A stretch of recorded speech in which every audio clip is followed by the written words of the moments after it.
part 3 of the video. Now we're gonna go see the river otters. See you there. Oh, just so you know, it is how men here. How men. It means it stinks like a lot. Oh, they're like so cute. Oh, there's the water. All right, there she is. So over here we have our river otter. So river otters are the only species of otter that we have here on the Atlantic coast. So over on the Pacific, you'll definitely see a lot of sea otters, but these guys are a lot smaller than what you find on the West Coast. I don't know if you guys could smell on the way here. There's a pretty strong part of the mustelid family, so that includes a lot of animals that you'll see with that really long body plan. So stuff like ferrets and minks and fishers, they all have that kind of similar appearance, and they're mostly all smelly as well. So that smell is probably a combination of two things. So she creates this sort of oil near her butt that she uses to kind of spread over her body and waterproof her.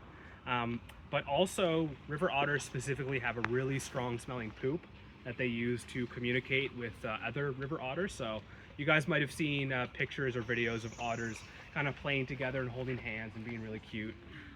So those are sea otters. River otters are a lot more solitary, so they tend to keep to themselves.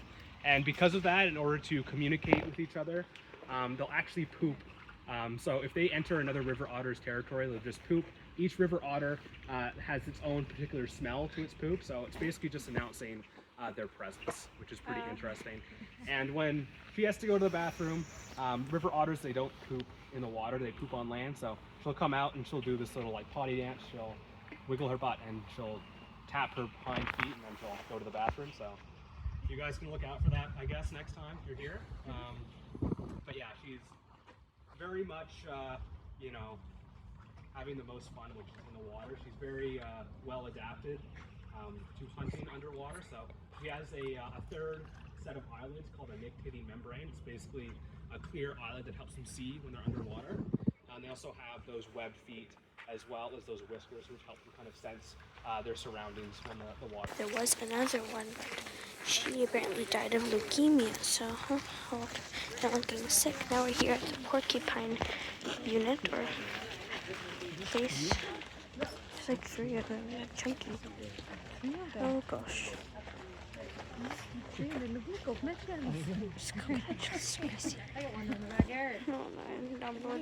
Numbers are moving. Kind of foreign. Up here, so you can see here with their enclosure, it's a lot. There's a lot more verticality compared to some of the other enclosures that we've been to so far, because these guys are herbivores, so they really eat plant material, and specifically they really like to go after that soft layer of wood that's right underneath the bark. It's called the cambium, and that's kind of the growing layer of the tree.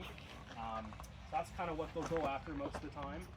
They are kind of a solitary species, so they tend to stick to themselves, but in the winter time they kind of den together. So especially it's surprising, like in piles of rocks that have a lot of like entryways and space in there.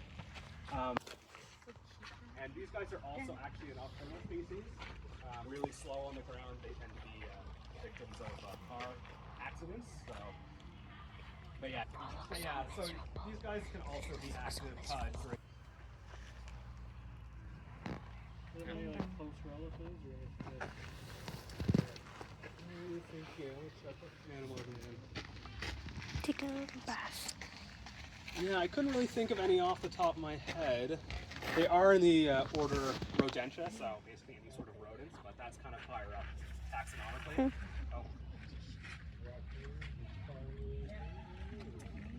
I think they're in a different quills come out. I don't think raccoons are Rodentia, but They literally all look so yeah, miserable. I mean, you can see we do have 3 raccoons in here. The other one is Raccoon, oh my gosh, they're beautiful. Yeah, so our raccoons do best. They have a really good sense of touch. So I think it's the 3rd most sensitive sense of touch in the animal kingdom, so right behind primates and humans. And they use that sense of touch to kind of see their surroundings. So they kind of understand the world. They're going around across the ground, kind of they won't really look for it with their eyes. So especially if they're hunting at night or they've reached under the water to grab something, they'll use their hands to get an idea of what's in there, because these guys, as you probably know, are omnivores, so they'll eat basically anything. But yeah, let's see. Okay, so actually I'm gonna like put this off right now because there's like so many mosquitoes and they're like getting all on my hands, and it's actually disgusting or creepy, whatever you want to call it. But you're basically seeing what you like usually see in a zoo, except it's like information. But anyways, zooming out. Bye.